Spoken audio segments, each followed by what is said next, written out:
student that is considering grad school to really think about the options that are out there and educate themselves.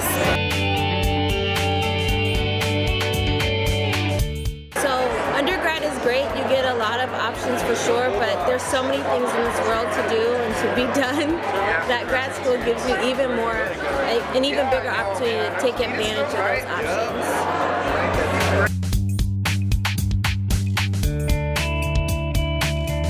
It's a great place to start collecting information, because one of the things about grad fairs is that a lot of people come with a lot of information.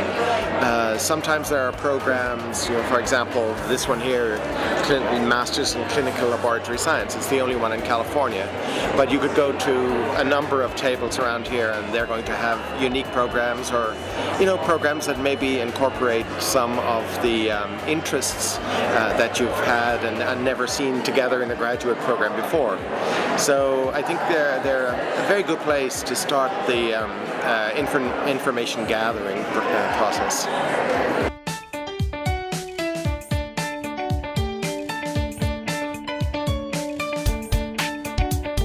The graduate school programs, you're going to want to start preparing and have your GRE score completed by about November or December of your senior year, so that you can apply by those deadlines and then get in and go straight to school if you don't want to take a gap year.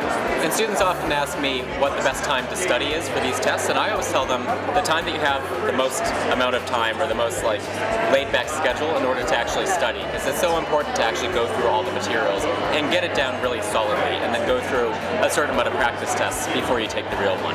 That'll really boost your score. Yeah, and the other important thing to note is that your score is good for 5 years, so you can, like Andrew said, choose a time that you have to study, so then you can take the test, get a good score, and hold on to it, and then you can use it, for 5 years after that point.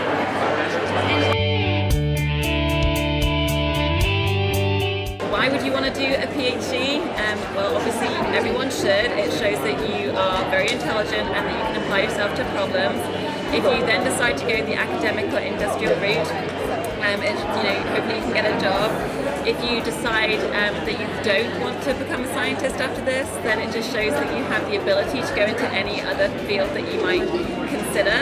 And why you should do a PhD if you're not considering, it will give you an edge over any other people that you're applying against. So you need to show that you are capable of doing the job. If you have a PhD, it's going to show anyone that you can do